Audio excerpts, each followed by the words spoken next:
that you would strengthen them, that you would make them aware of what you would want done, because you always know what's best. And so we thank you, Father, for all these things in Jesus' name. Amen. Amen. Thank you, Pastor Hacker. I'd like to call this meeting to order. Let the record show that all members of council are present. Would you stand with me for the Pledge of Allegiance? I pledge allegiance to the flag of the United States of America and to the republic for which it stands, one nation, under God, indivisible, with liberty and justice for all.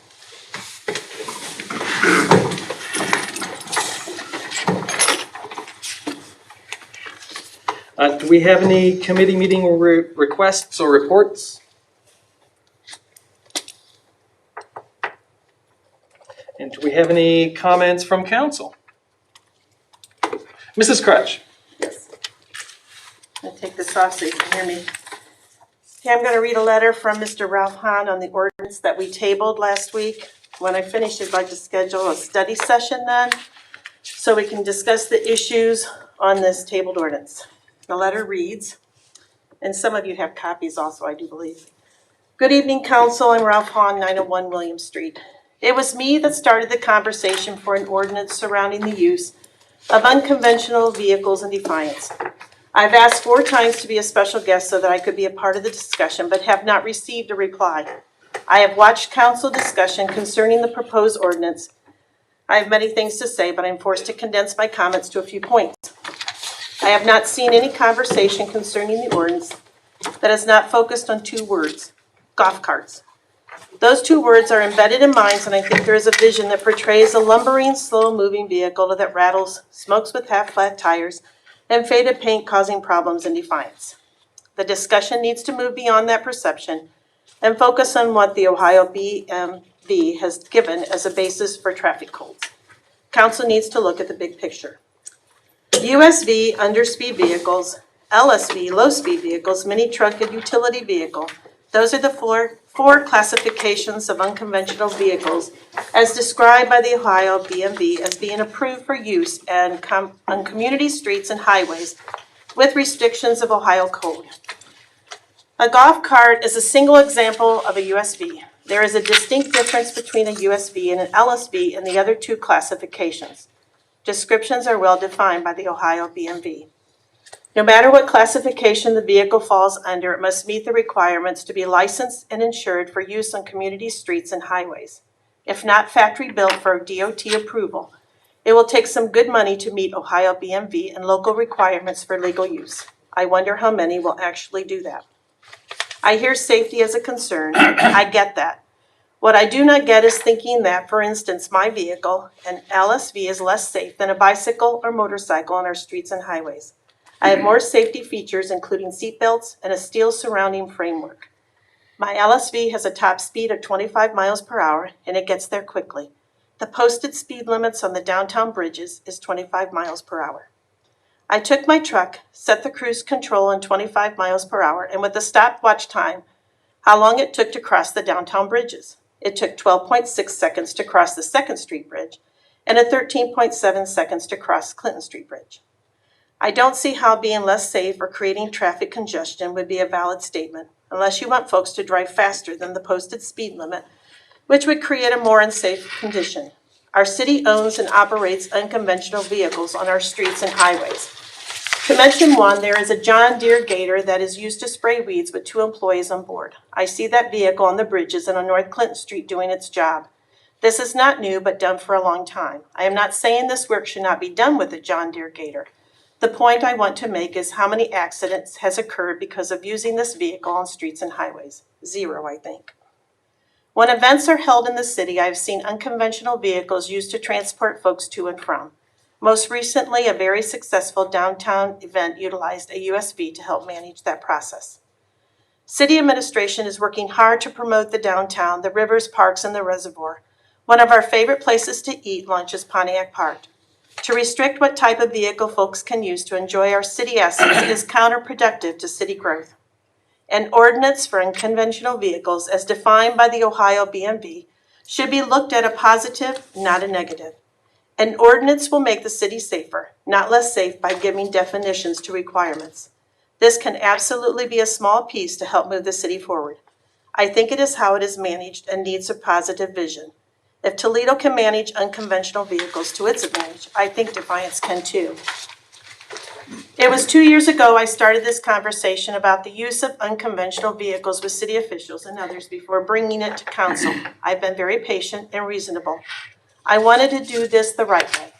I understand council can discuss this for an extended period of time, put in place an ordinance, or vote it down. I've tried to provide as much information as I could to help in the decision-making process. Council received an email from me with attached copies of the Ohio BMV codes and of the ordinance from Napoleon to be studied as an example. Besides the email, I made hard copies of the same and delivered those to you. I invited all of you to view my LSV and drive it if you wish. First-hand knowledge is always the best. You all have my phone number. This is my position. I own a street and highway legal LSV per the Ohio BMV codes, meaning I have a license plate, registration, insurance, and a valid driver's license. I'm going to drive my LSV within the Ohio BMV codes of unconventional vehicles. I will abide by all traffic laws the same as everyone else. If I have a need to cross a bridge, I will enter at the nearest intersection and exit at the first available intersection. I hope you all see that the unconventional vehicle ordinance is a benefit to Defiance. I wish I was there in person. Thank you, Ralph Hahn. And as I stated before, I'd like to have a study session that we could kind of go over this tabled ordinance again. Are you making a motion, Mrs.? I am making a motion, yes. So we have a motion for a study session. Second. Second, Mr. Oresti?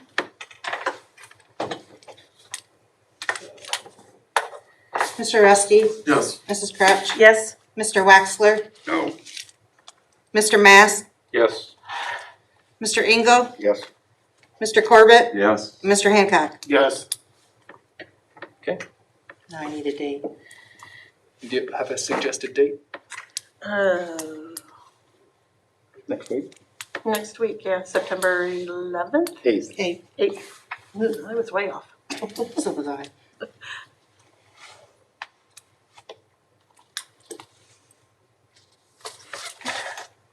Okay, September 8th it is.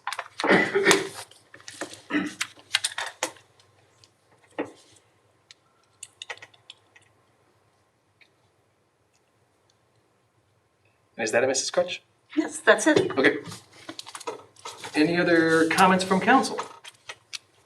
Mr. Waxler? I had a call from somebody at 333 Northfield, said the curb's coming up out of the ground by their house or something, and they were afraid someone created an issue. Okay, if it's still light when I go home, I'll drive by and take a look at it. Okay, thank you. Yep. 333 Northfield? Yep. Okay. Any other comments from council?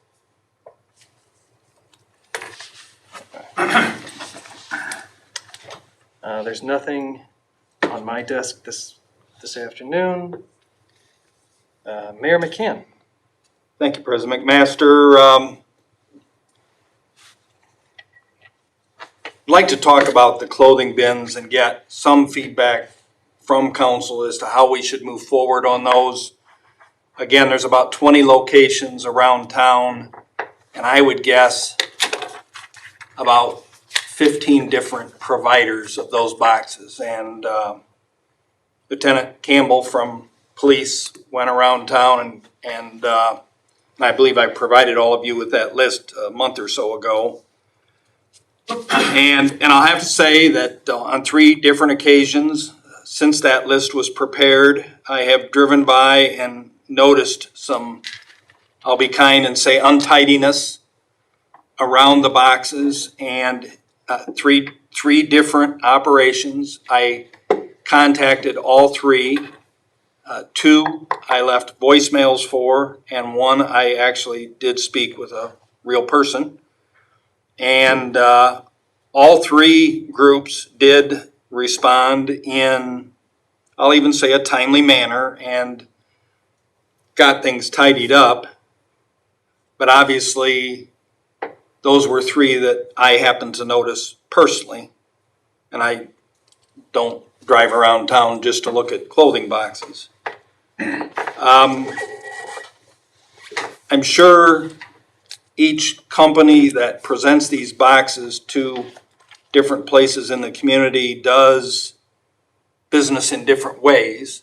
The one gentleman I spoke to, I believe I made the comment that, you know, I understand you're a not-for-profit charity. And he said, well, sir, we actually aren't. What we do is we collect the clothing, we sell the clothing, and we donate a portion of those proceeds to a charity. I only make that point because I think I was under the impression that it was all charitable type stuff and that maybe the clothes were washed and given to different agencies to get out to people that needed clothing, and kind of like a Coats for Christmas that we have here in Defiance. But I don't necessarily think that we should operate under the assumption that those boxes are doing a ton of good locally. I think in many cases, and I'm editorializing, if you will, or giving my opinion, is that it's just a junk drop-off spot for some people, kind of like the dumpster down here in the alley at by 4th Street that we have just fought for years now of people dropping off stuff. And I think since we put the camera up there, we've sort of discouraged that. But I didn't know whether you folks had an opinion. I have a couple ideas, but I'd rather not plant any seeds until maybe you guys give me your thoughts on it. Now, I don't mind telling you what I think, but I didn't know what your thoughts were. Joe? I've seen them when I'm driving home from work, and I guess the sensible thing to look at would be is if I was going to drop something off, now why would I set it outside if I wanted to contribute to somebody? And when I look at it, there's more than one sitting there. There's 3 or 4 sitting there. It's been there for a while, or somebody saw that.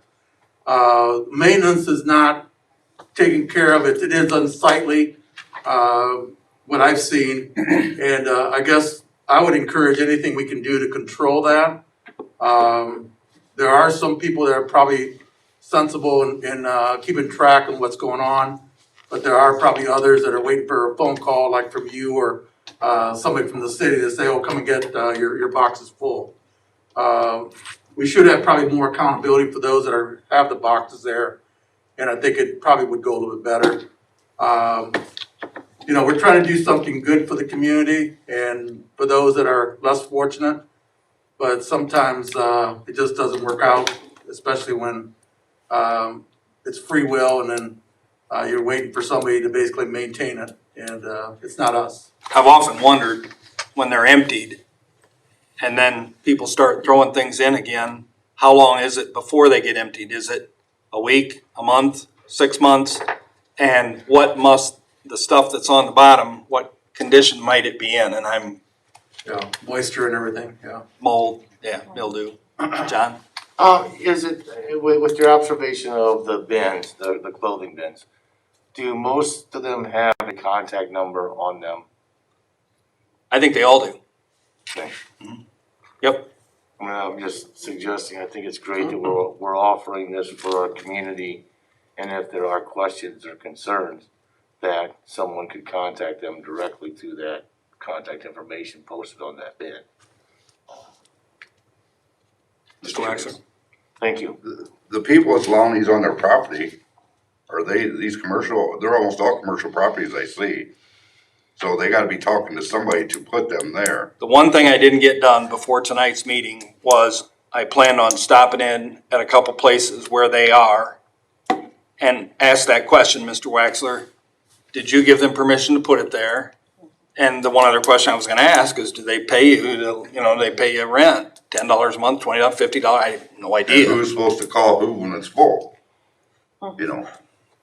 Is that part of the deal they make Could with be. these people? I don't know. Could be. But I know they just make our town look trashy because they're all over where there's stuff on the ground in boxes. I mean, you see baby strollers and stuff out there. You know, there's places that take stuff like that, not set out in the rain, so. I would be interested to know who okayed them to be there and what kind of contract they got or who's calling who, you know. Okay. Did you have something, Mr. Mass? Yeah, it just seems to me it's getting to be too much, more and more frequently that we have to call and hand out these reminders for people to clean these up. And you're not just seeing clothing there, cardboard, just boxes, and a lot of it's just garbage. Unfortunately, people, especially during the spring clean that went on. We thought a lot of it was COVID related. People were Right. stuck at home, so they cleaned house. Good thing, but I think if we, like Steve said, if we find out more details on these contracts, and if this is just something for profit, I think we can find a better way to handle them, and a better place for this clothing to go that's Okay. more for the city of Defiance. I do want to find out, and I'll let you know either the next time we're together or via email after I talk to 2 or 3 business owners that have those on their sites like we talked about to see if they did give permission. And one would have to assume they did or they would have complained and so on and so on. Mr. Rusty? Yeah, I've noticed like within the last 5 years probably or less that there's been a lot more of the boxes been put out. So there's got to be some rationale as to why the increase of boxes around the community. For a long time, when I would see them, I didn't see much laying around, but here lately, like you said, probably because of the circumstances of our community, you know, there's probably more where people are just cleaning out and laying down there and hoping that somebody will take care of the problem for them. There's about 20 sites and some sites, there's multiple boxes. Yeah. So I'm going to guess, I suppose on the average, there's 1 or 2 at each site. So we're in the 30 to 40 range of boxes. And again, I'm venturing a guess here that locally, other than allowing a spot for people to pass items on, which I don't think there's much local benefit. When I think of local benefit, I don't think any of those boxes really stay here in our community. If I read the boxes correctly, we already have the Hope Chest and the thrift store and Goodwill and St. John's thrift store. We've got places that people can drop off things. I know during COVID, those places were closed, and that's why people probably shoved them into the boxes. But now that those places are open again, you know, I'd like to see people bring those things in our community where community people are going to be benefiting from them a little bit better. Okay. Any other? Mr. Engel? I was just gonna say, if they keep doing what they're doing, maybe we could just do away with it and just have these people take it to Goodwill, where somebody around here will get it. Or all those charities that Mrs. Yes. So I'll share with you now, thank you. You've done a really nice job of giving us your thoughts, but my 2 ideas were this. The one Mr. Engel just mentioned is that by ordinance, we ban them from the city and don't allow them to be here. And idea number 2 was to find a central location, possibly even city-owned property somewhere. Lord knows we own enough property. And we make a drop-off spot available. And that's where those boxes have to be. And we'd make enough space available that we could have X number of boxes there from X number of, and I use this in quotation marks, of charities. Because again, I don't think they're too charitable, to be honest with you. The issue I have with that, and although I wasn't mayor at the time, certainly Mr. Engel, Mr. Rusty, and others will remember this, was when we had the unsupervised,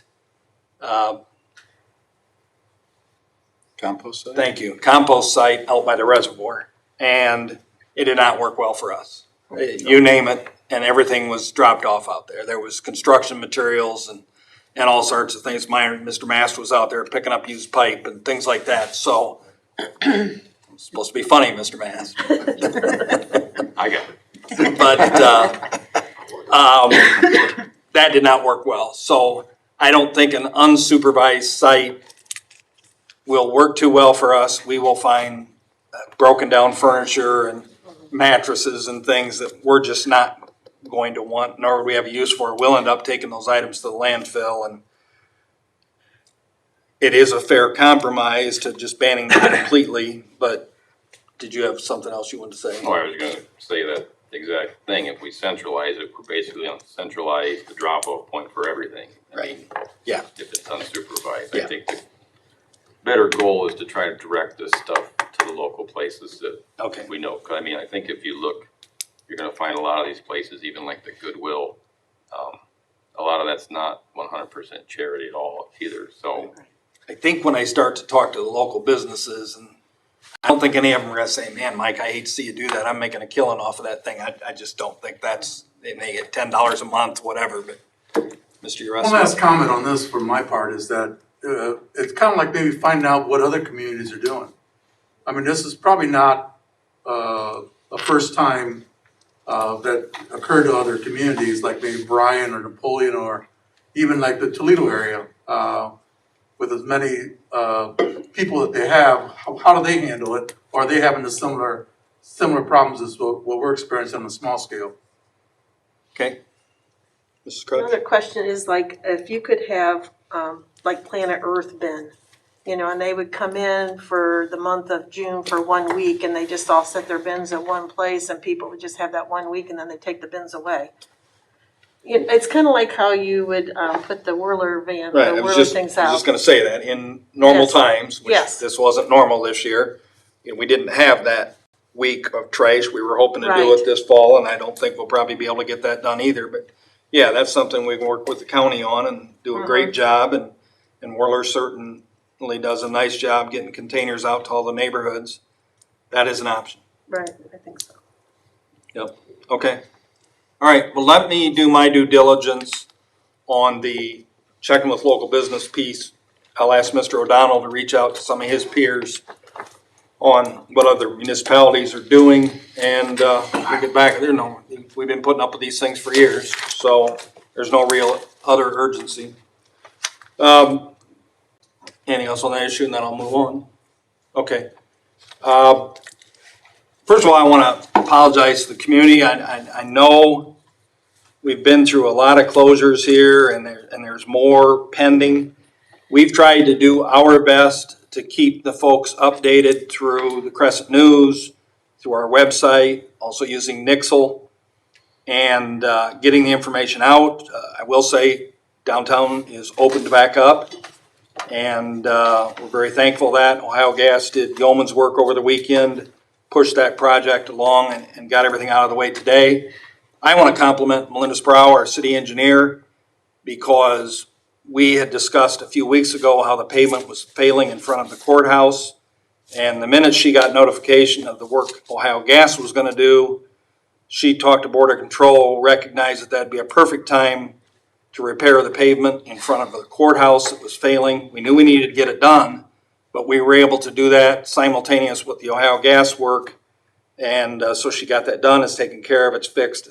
Patch looks good. I'll test it on the way home tonight, and we'll go from there. So I did want to compliment Melinda on that. The other thing that she did, I think the folks should be aware of, CSX's original plan was to close all the railroad crossings, all the at-grade crossings in the city simultaneously. We're going to do them all. And she fought with CSX and said, you can't close Dietrich along with all the others. So Dietrich will stay open until the others are closed, and then they'll close Dietrich. At least that's the arrangement we've made with CSX. But I think you've heard us sit here around this table on many, many occasions and said CSX is going to do what CSX is going to do. And this hopefully is the exception. But I know it's been hard on people. We had a good discussion, and you'll be getting minutes soon from the strategic plan group today. A lot of real lively discussion, a lot of good things happening. Every pillar was represented, and some people joined using WebEx, and some people were here in person. We had a lively discussion. And one thing I'll just share with you was what Lou Rivera mentioned out of the perception pillar. And he talked about his frustration with social media and the negativism that's going on. And I think most people know I don't spend much, if any, time on social media, and maybe I should, but I don't. I'll get my news from the newspaper. But he talked about it and talked about some of the things were being said. And so I mentioned it after the meeting to some of the people around here, and oh my gosh, Mike, it's been horrible. And I said, all right, just calm down. I said, do we know who? Because I'm not adverse, I think people know, to calling people up and say, I'm told you posted this, or I'll find it for myself, or at least have Debbie find it, and call people and say, she said, we don't know any of the people. So this is a small town. I think around this table, everybody probably knows everybody that lives here, just about. And so, I think what I really want to say is, we've been through a lot.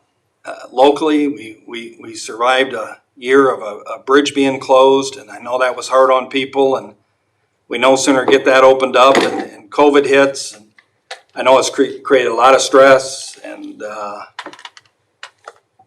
calm down. We're going to be okay. We're going to get through an election here in November, and we'll be okay regardless of the outcome. And we gotta power on. Now, Lou did talk, ironically, about a Facebook page that I may check out called Defiance Peace, where you aren't allowed to say bad things, and that has to be positive. So when I need my dose of positivity, which I really don't need very often, but when I need that dose of positivity, I think I'll find that at Defiance Peace. We're doing our best here. We have, pardon the old expression, we've got all oars in the water. We're working hard here to work on the things we need to work on to try and improve the quality of life in our community. And I know City Council is doing all those things as well. And I think together we will get through this. People will just focus on the things they should be focused on. Bob Morton gave a really good report, our superintendent, about how well things are going at school, how the kids are having fun, being back in school and socializing with their friends, and the masks are going well. Jamie Gherkin gave a positive report on everything, and so I think we're going to be just fine. And with that, I'll read from Anaya, who did some really creative artwork here, and I think if you look at the picture, you're able to see that Anaya says, when I grow up, I want to be a teacher. A teacher helps kids learn, teaches lessons, and grades tests. Teachers wear their hair up or down and jeans or leggings. The tools teachers use are their phones, books, computers, and smartboards. And that's again by Anaya. Did you find that accurate, Mrs. Crouch? Oh, that was really good. All right. Mr. President, that's all I have. Thank you very much. Chalkboards and chalk. Mr. Leonard. Just a quick update on one expenditure that we've had. This is to Kirk Brothers. It's for our WPC UV disinfectant. There's a change order on the contract in the amount of $20,415.50. So we did have some problems with disinfection at the plant, and it created some change orders there. So that's it. Thank you much. Mr. O'Donnell. I have nothing for you tonight. And Mr. Leonard. I do have a couple of things that I wanted to go over. First of all, I handed out to everybody a copy of a schedule that I put together for the 2021 budget process. Virtually identical to what we've done in years past. Actually, budget instructions went out to division heads today. They've got basically a month to put their requests together. We'll use the month of October and into November to craft the budget and put together a document to present to council. And then we'll have our hearings in November. We've normally done that over 2 nights, a couple hours at a time. And I believe I recall, if it wasn't with council, it was certainly with board control that we talked about the possibility of trying to hammer out the whole budget in one evening, kind of a marathon budget hearing, rather than come back twice. The third Tuesday of the month in November affords us the opportunity to go as late as we would need. Presumably start at 5 like we have in the past and go till 7 o'clock, 8 o'clock, 9 o'clock if need be. 4 hours would be on the outside of what we used in the past over 2 nights.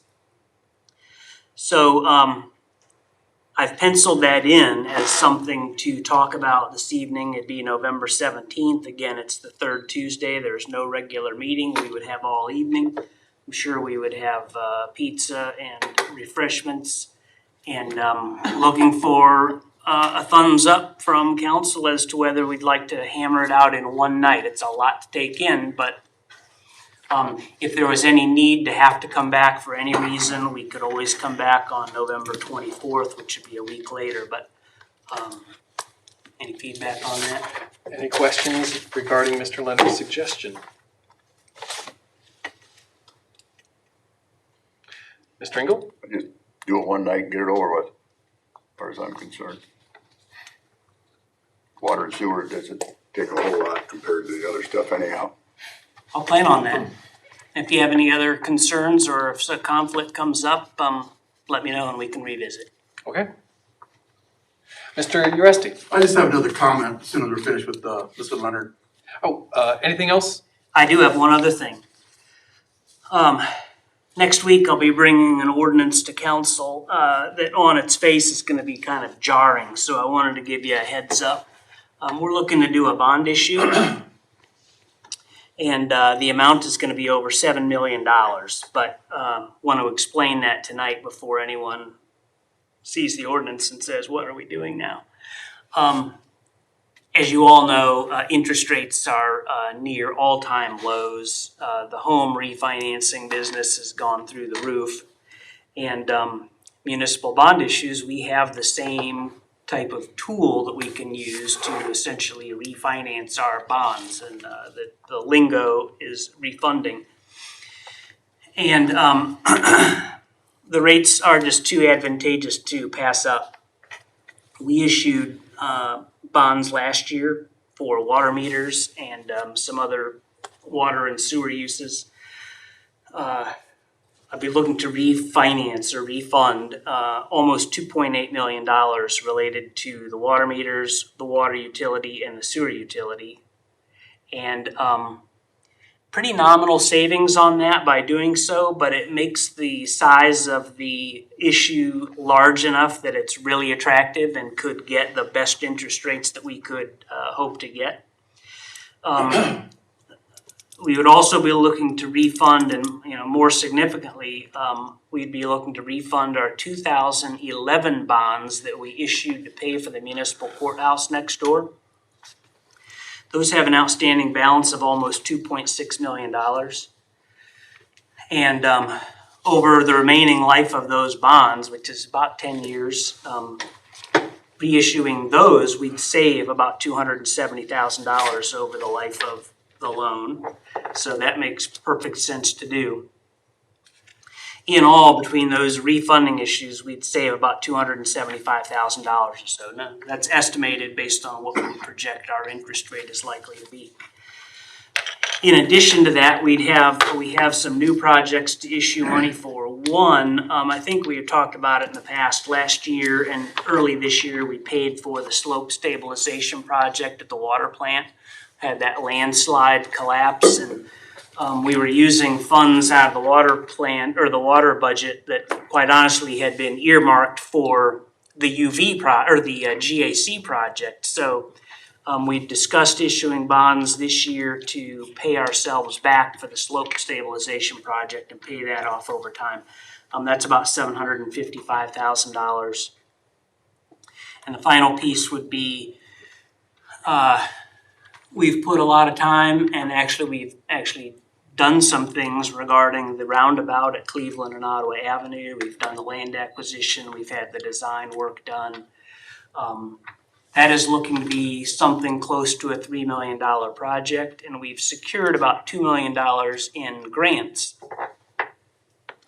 That's a 2022 project that we're looking at roughly $1 million shortfall. So again, because the interest rates are so attractive, and even though we don't need that money tomorrow, we will need it, and it makes sense to borrow it at the best rates we can. So that's about $1 million.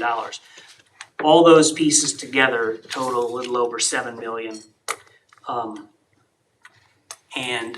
counsel out of Cleveland has been working on the ordinance. They'll get it to me this week. It'll be on the agenda for next Tuesday. Obviously, give it some thought. If you have any questions, we can go over it again a week from tonight. Thanks for the heads up. But Mr. Rusty, you had a question? Yes, this is, my comments are in support of what Mayor McCann had said earlier in regards to the social media discussion that is pretty prevalent on Facebook. And he mentioned a couple sites or whatever. Have you ever thought about the mayor's comments to the public as a column in the Crescent News? Periodically, in the past, we have had mayors that have done that, either gauging what's going on in the public social medias, public comments, those types of things, whether you're interested in making comments to those in your own column that would basically put the correct narrative to what's going on versus when somebody doesn't know what's going on, they'll put their own narrative. And that's what happens a lot of times on Facebook with the long threads that are there. Somebody puts their own take on what they feel that it is. But, you know, that's just maybe something of support for you and the administration that maybe you might want to do that. I know that been effective in the past. If they're going to comment on us anyways, either council or yourself or the administration. So, you know, sometimes it's just better to take it on and maybe address some issues if that's, you know, something that you might have considered in the past. We've talked about it, and it's a great suggestion. We've talked about it. If I said 100 times, I'd be exaggerating, but we've talked about it a lot. And I think the general consensus is, and the different times that I follow things that are brought to my attention, my wife once in a while will say, hey, you better read this, and she'll pass something over to me. And you follow the stuff and you see somebody, Mr. Rusty, that may be well known and respected in our community, make a very legitimate, sensible post. And then people jump on them like a pack of wolves. And I just shake my head and I say, come on, this is a good person. And they've made a very sensible comment here. And now they did that. And my thoughts are, I sometimes wonder if they didn't regret what they posted. Back in my refereeing days, we always had an adage that you can't quote silence. And it's not that I'm afraid to be quoted, but, and I'm probably going to get quoted a lot tonight. It's not that I'm afraid to be quoted, but it's once you say something, then people pounce. You've suggested it. We'll talk about it again. We'll take it under consideration. The city has a Facebook page. Nikki Warnicki, Melinda Sproul, and other division heads here at the city, Debbie, put a lot of work into our website. Our website is a wonderful resource for information about things that are going on around the community. We try and get information out to citizens on Nixle as much as possible. And people, as early as this morning, say to me, I didn't know they were going to close the railroad tracks at Ottawa. And I would say, well, we put something out on Nixle, I think. And they say, well, what's Nixle? Hey, give me your phone. You know, give me your phone. I'm going to set Nixle up for you so that you can get these updates. And then other people, I will say that to Mr. Rusty, and they say, oh, no, you're not going to spy on me. It's the old. So, point well made. Point well taken. We will take it under advisement. We will look at it again. I don't have a lot of spare time to sit and read social media, nor do I have the energy to deal with the negativism. It's not in my DNA to be a negative person. It's just not there. I'm a glass half full kind of guy.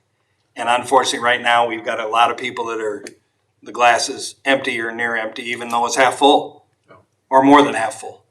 And I'm the elected guy. I'll take all the criticism people want to dish out, and as long as they direct it at me, I'm perfectly fine with that. And I realize that everybody that works for the city are city and government employees, and a lot of people think they're fair game, but that's not my opinion. They're employees no different than the people you work with at the foundry. If I have a problem with my vehicle, I certainly don't blame you or anybody else that works out there at that plant. It's just not, and I haven't had any problems with my vehicle, so it's all good. The electronics are still challenged with, but you understand what I'm saying? Yeah, and I think it's good. I think I've written a lot of letters to the editor for the last 20 some odd years when I was on the school board and on city council and whatever. Yeah, you're always going to be wary of criticism because of what you write. But I think what it really comes down to is what is to the heart of what you're writing about. And then examples are, we talk about our sidewalks, we talk about different sections of our community, those are comments that can be made. Those are your thought starters. A lot of positives there. Yes, you can probably go through the social medias that you have as a city, but then there's others that basically include everybody, which is basically the Crescent News and so on and so forth. So it's kind of like reaching out maybe something else. And I thought that was, just want to make that suggestion. I thought it was good that you brought it up, but I think it's a good suggestion that maybe, something where you just take something and just, lay it out there. And if somebody's going to do that, they're going to do that. But the thing that comes down to is they can't take away what the narrative is. That's yours. Right. Thank you. Let me just say, and let me give you a couple of quick examples. We just listened to Mr. Leonard talk about how he's going to refund these bond issues. And it's going to save us over the term of that bond, how much, Mr. Leonard? $270,000. $270,000. Mr. Leonard didn't have to do that. He spent a lot of time on the phone, a lot of work, a lot of calculations. He didn't have to do that, but he did.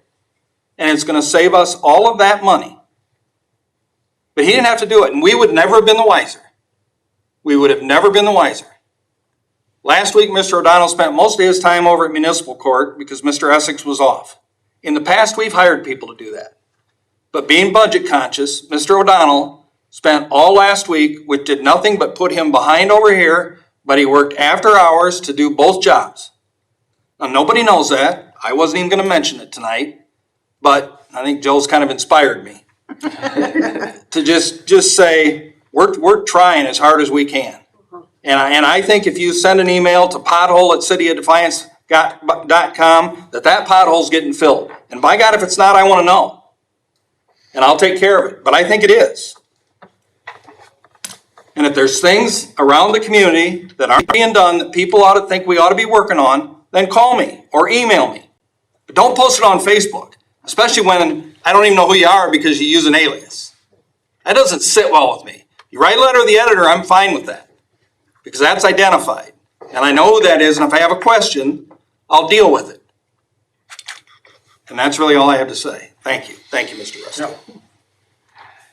I was gonna give you the tone down there. Trying to work off some anxiety before I get home. Otherwise, I'm gonna yell at my wife. That was passionate. Yeah. But thank you. With the Board of Control having said their piece, I believe we have 3 items for consideration this evening.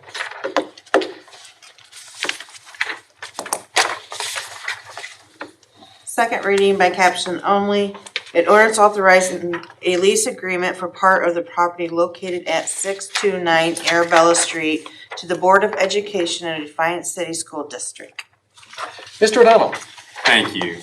You may recall a discussion of a title issue that the city and the school board have been encountering with part of the property that the city is trying to acquire.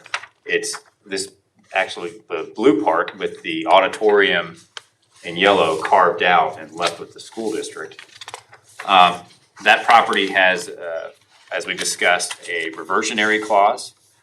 If the property ceases to be used for educational purposes, it would go back to the Laddie family, to the Laddie heirs.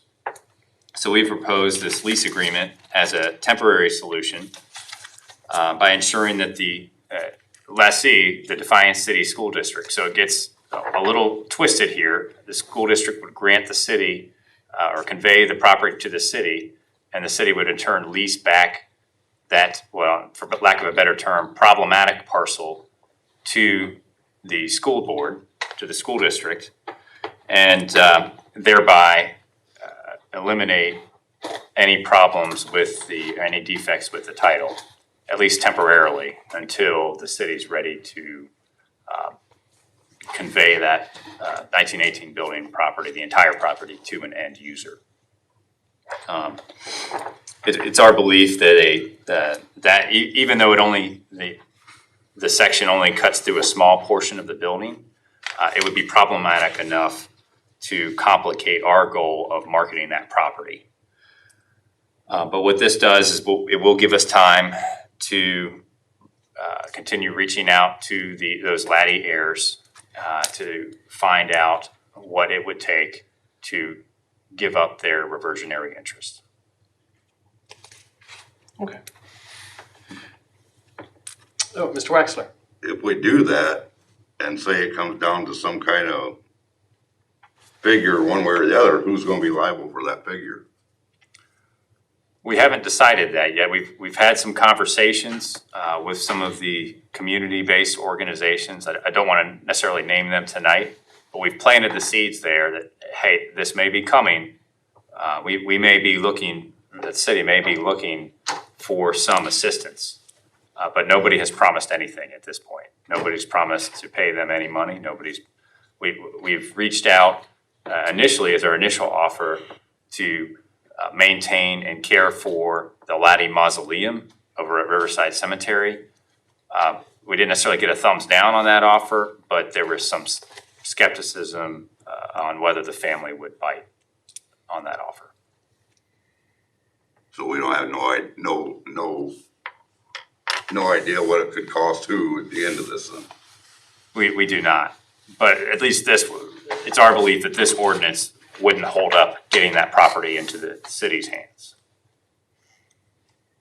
through this lease agreement. I think in all honesty, Mr. Waxler, the value of something is what someone willing to pay. Exactly. And if at some point, and we have mentioned to the one member of the Laddie family that we've spoken with, one, that we just aren't willing to pay here and do the right thing and you know, she's quoting what she refers to him as the judge.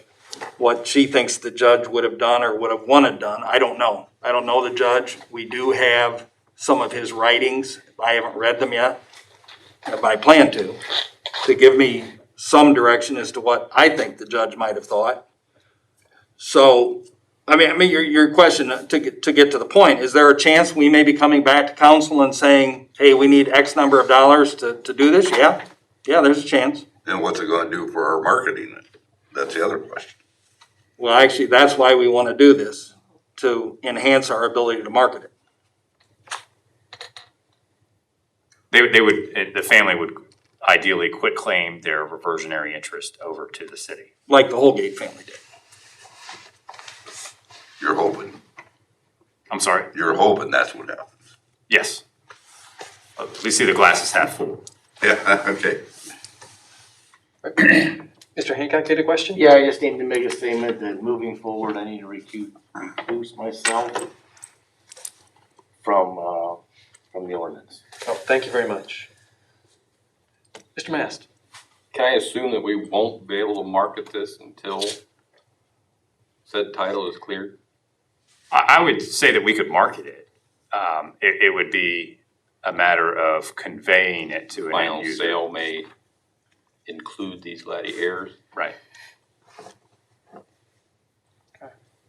And we have been marketing it even before ownership, so. You say we have or haven't? We have. But we've had nothing on it. We've had a fair amount of interest. Yeah, there's interest. And then COVID hit, Mr. Waxler, and I knew. right now that has the hospitality interest in, you know, kind of in a, Right. kind of a mess. You know, I think if you look at the housing numbers countywide that were posted in the paper, I read them online, so I won't tell you whether it was in today's paper or Saturday's paper. But for the county, this July over last July, the numbers were pretty impressive. Did you see them, Mr. Hancock? I mean, they were impressive. Yes. Good growth numbers across the board in number of units sold, the value of those sold. I was impressed. I haven't smiled much lately, but by golly, those made me smile because they were good numbers. I assume they made you smile too, Mr. Hancock. Lots of activity. Yeah. So it confirms what the housing market study showed from a couple years ago. There's still a huge demand here in the city for new homes, and new homes are being built, and condos are being built, and they're being bought up as soon as they're being built, or as they're being built, or before they're being built. And so housing is still something that we would like to talk about for that 1918 building, but we need to work through this little issue simultaneous to that. All right. Yep. Any other questions for Mr. O'Donnell? No further question, we'll suspend the call. We have a motion, no further questions. Motion to suspend and call. Second, Mr. President. Second, Mr. Esty. Kozai first. Mrs. Crutch, Yes. Mr. Waxler, Yes. Mr. Mask, Yes. Mr. Engel, No. Mr. Corbett, Yes. Mr. Hancock, Abstain. and Mr. Rusty. Yes. Gotta come back. There was one abstain and one no. So you got 5. 5. Okay, so we'll need a third reading.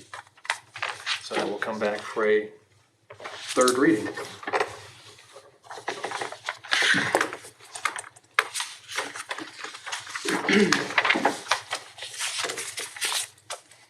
Second reading as amended. An ordinance authorizing the purchase of real property located at 106 Clinton Street, 110 Clinton Street, 114 Clinton Street, and 118 Clinton Street, and declaring an emergency as amended. Mr. O'Donnell.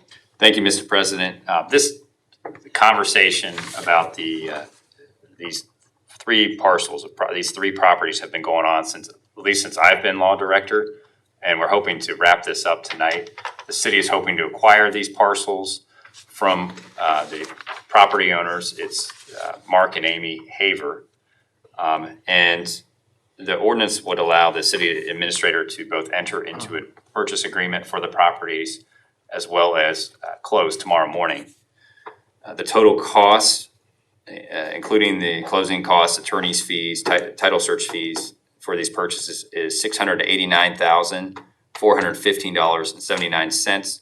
$602,000 of that, before you get worked up, came from either FEMA or Ohio Emergency Management Agency in the form of grants because of the flood mitigation effects that tearing down or demolishing those structures would have. We are requesting an emergency so that the city can close on the properties and comply with all grant deadlines.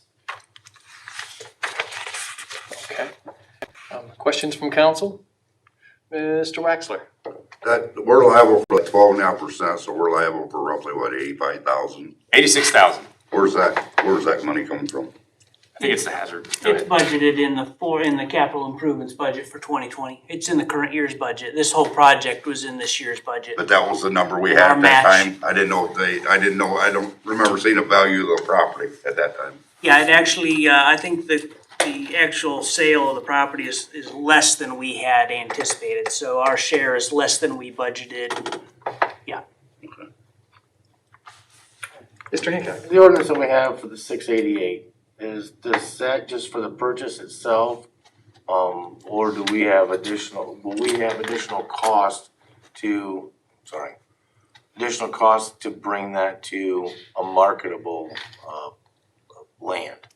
Well, yeah, go ahead. I mean, this would be for the purchase. This is just for the purchase? And just to be clear, we cannot market this property. We're taking it off the table. Demolition. Yep. Okay, and in the floodplain, and then we will be maintaining that, correct? Similar to what we have on Aldway Street? Yes, sir. We're gonna maintain it as, open space, parkland, possibly do something, for, like a sitting area in the future. Okay, thank you. Mr. Rusty? Just as a matter of a comment to the public, the buildings, what is the shape of the buildings? Are they basically deteriorating, foundation issues? Is there a reason why they're up for sale other than maybe just the landlords just want to sell it? The single-story buildings, Mr. Rusty, are in very poor condition. The Harper Building, which is the building next door to Spanky's or just north of Spanky's, we really wanted to save. We really, really wanted to save. But after going through it and looking at the foundation issues and recognizing that the entire interior of the building had been demoed so that any tin ceilings or anything like that we all appreciate when we go into like Kistner's or even Spanky's for that matter, they're gone. And it's all cobbled up inside, and we really, really wanted to save the Harper Building, and we're just not able to do it. We have some concerns about separating, as does Spanky. We have some concerns about separating that building, but it's clear that the buildings were built at two different times. So it should be able to happen, but a structural engineer is looking at that right now to make some recommendations to the demo contractors. Mr. Mast? Was this amount, the 688, is that amount just for purchase, not for demolition? Correct. So there'd be additional for demolition, it'll have to come on. Yes. Just to clarify, we had budgeted 121,000, our share, our 12.5%. And so 80-some thousand for the purchase, we'll have that balance for our 12.5% share of the demolition. You think you're gonna get them taken down for $40,000? I don't. Time will tell, but we'll be close. Any other questions in these regards? If not, what are council's wishes on the matter? Mr. Engel? No other questions, most suspend a call. We have a motion to suspend and call. Do we have a second? Second? Second, Mr. Mast? Mr. Mass? Yes. Mr. Engel? Yes. Mr. Corbett? Yes. Mr. Hancock? Yes. Mr. Rusty? Yes. Mrs. Crutch? Yes. And Mr. Waxler? Yes. And do we have a motion to adopt? Motion to adopt? Mrs. Crutch in a second. Mr. Corbett? Mr. Engel? Yes. Mr. Corbett? Yes. Mr. Hancock? Yes. Mr. Rusty? Yes. Mrs. Crutch? Yes. Mr. Waxler? Yes. And Mr. Mass? Yes.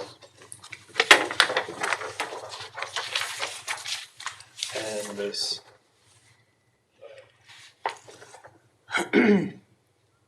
Ordinance is adopted. First reading by caption only, an ordinance authorizing, or the ordinance directing the city administrator to apply for a grant from the Ohio Public Works Commission to assist with the replacement costs for the water lines in the surface of the West High Street and declaring an emergency. Mr. Leonard? Thank you, Mr. President. As a main theme throughout the city, when we go to plan a project, one of the main things that we always look at is how can we leverage grant money.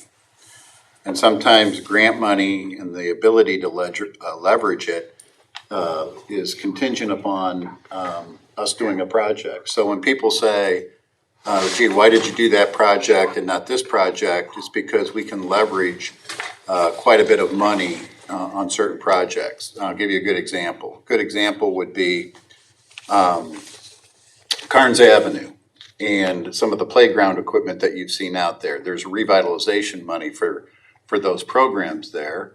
And you're going to be seeing a roundabout soon on State Route 15. So before we start to proceed with some of those improvements, we leverage other grant monies to try to get the biggest bang for our buck. In terms of East High Street, we had a multitude of problems with that roadway. Many people think just driving it was a problem, but you had water lines that were a problem. You had sewer lines, you had storm drainage that were problems within that corridor.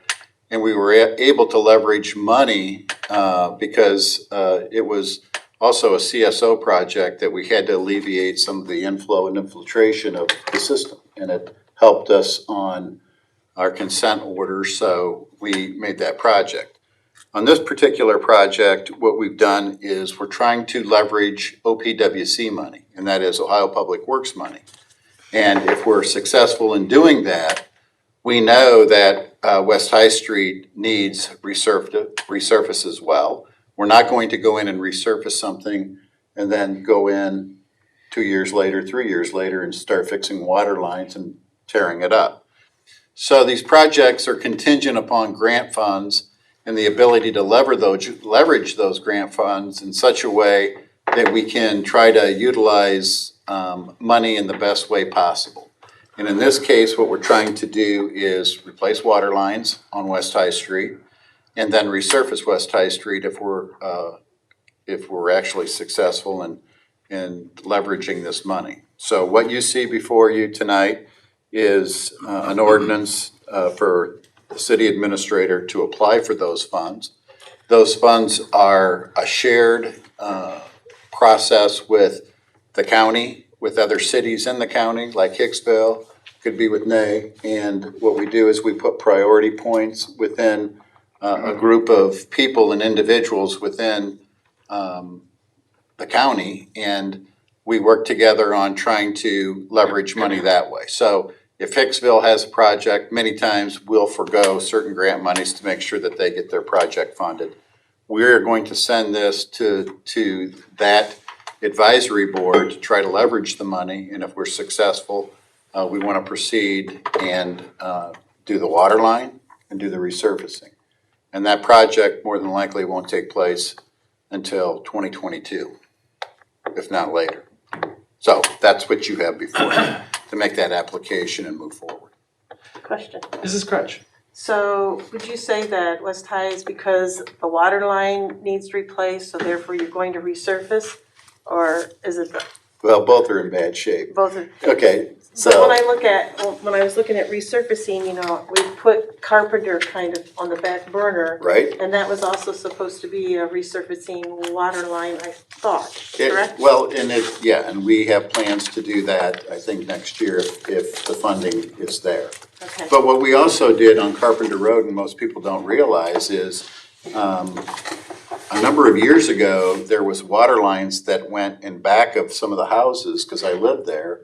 They had abandoned that water line, and now we're being fed off the front, okay? So we didn't resurface at that point in time, but we made an adjustment for water lines, and it's being fed off like a 16-inch line on the front there. So there's not any water line issues there today, but eventually Carpenter Road is bad enough where we need to get in and correct the deficiencies there. So why wouldn't we think of the grant for that first? We don't need a grant on the water line at Carpenter. Carpenter. Okay. Yeah. Great, thanks. Yeah. Mrs. Crutch, I just want to clarify that we wouldn't pave a West High Street, for example, over the top of aging infrastructure for fear of no sooner getting the road done and having to dig it up for water line breaks. And Mr. Leonard's right. Well, and I'll expand on that. We're going to do infrastructure work at the roundabout at Cleveland and Ottawa before we do the roundabout for that very reason. Right. But we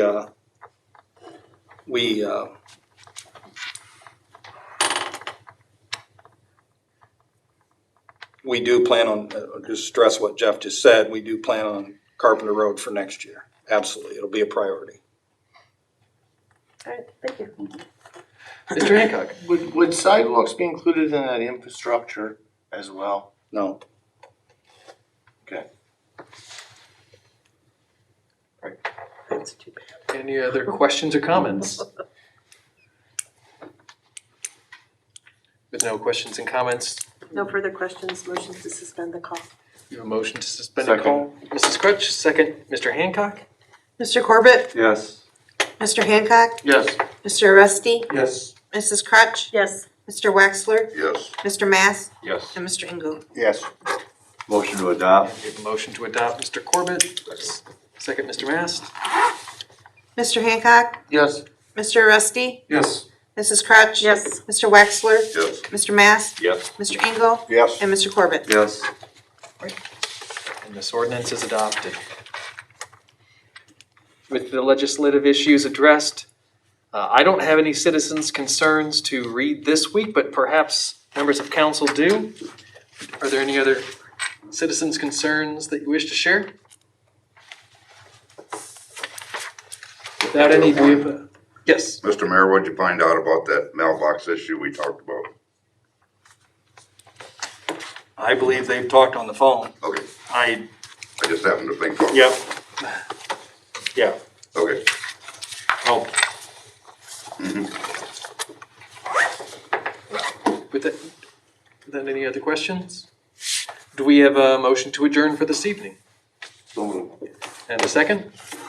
All those in favor of adjourning for this evening, say aye. Aye. All those opposed? All right, we'll be back next week.